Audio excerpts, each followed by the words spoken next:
පට්ට ලොකු රටක් මෙන්න පට්ට කැලෑත්. ඒකෝට ඒ වගේ ඉන්න අර හරක් జాතියක් අර අන්දේ කොහොම කැරකිලා ඇවිල්ලා මෙහෙම තියෙන්නේ. දැකද? ඈ බයිසන් හරක් කියලා කියන්නේ. This is bison. This is bison.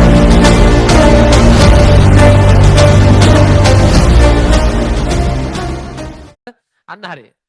සුපිරි යාළුවා. හරිද? අර මං කල්ලුත් කිව්වේ. ගැරන්ඩියා ගෙලින් මගට දානවා කියලා. ඒ වගේ තමයි. අරක කිව්ව ගමන් ශනිකව පෙන්නවා රුපියලෙන් ඉන්නවා කියලා. අර රුගෙන් පරිසං යකෝ තොපි මැද ඉන්න උතන දැන් මල මගුලක් වෙන්නේ අර කෙලින් පිස්සු.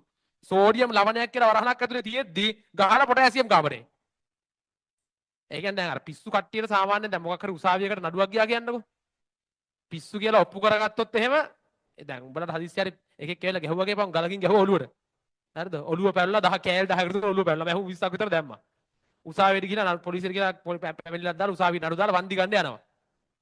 පස්සේ උසාවියට මිනිහා ඇවිල්ලා උට පිස්සු කියලා ඔප්පු කරලා වෙන්නුවොත් එහෙම මානසික ආබාධයක් තියෙනවා මගේ පිස්සුව තදලා තමයි ගලක් අරන් ගැහුවේ කියලා ඔප්පු කරලා වෙන්නුවොත් එහෙම පොරගෙන් වන්දි ගන්න හම්බෙන්නේ නැහැ පිස්සුනේ.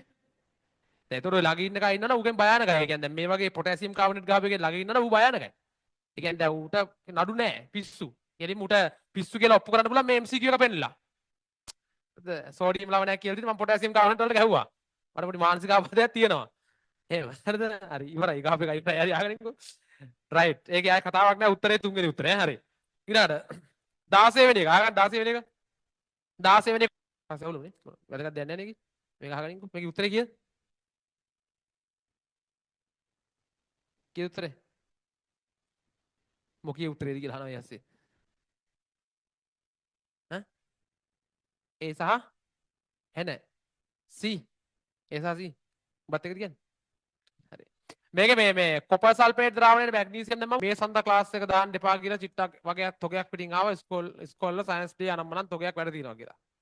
ඒතර දැන් ක්ලාස් එක අර බහුතරයකට එන්න වෙන්නේ නැත්නම් අසාර්ථකයි. ඒතර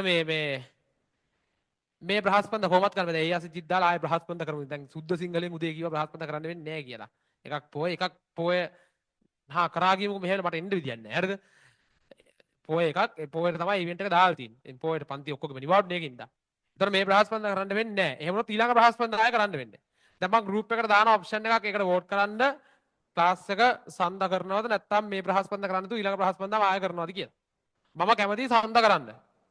හැබැයි එන්න වෙන්නේ නැත්නම් එදාට ඔන්ලයින් ඉල්ලන්න එපා. ඔන්ලයින් ඉල්ලනවා නම් එහෙනම් ඔක්කොම ඔන්ලයින් බලන්න ඕනේ එච්චරයි. මොකද එනවා නම් මේ ඉන්න පිරිස ඉන්න ඕනේ නැත්නම් පන්ති එකල වැඩක් නැහැ නේ බොරුර. මම වරෙන් උදේම නැගිටලා ආයේ මේ මෙහෙට නුවරට හරිද මේ පන්තියේ ළමයි ටික එන්න ඕනේ. ඒකෙන්ද. ඉතින් ඒ ඔප්ෂන් එකට අපි යමු ගෲප් එකේ මැසේජ් බලන්න ටෙලිග්‍රෑම් ගෲප් එකේ. දැන් ඉන්ටර්වල් දෙනවා. ඉන්ටර්වල් එකෙන් පස්සේ වායු පටන් ගන්නවා. වායු වල ඉතුරු ටික අපි කරනවා. පැහැදිලිවම ඔය කරපු ඉනෝගනික් ටික හරියට බලන් ඉන්න. ඔය ෂෝට් නෝට් එක ආයෙ පාරක් බලන්න. ඔය කරපු ප්‍රශ්න ටික වැරදිච්ච දේවල්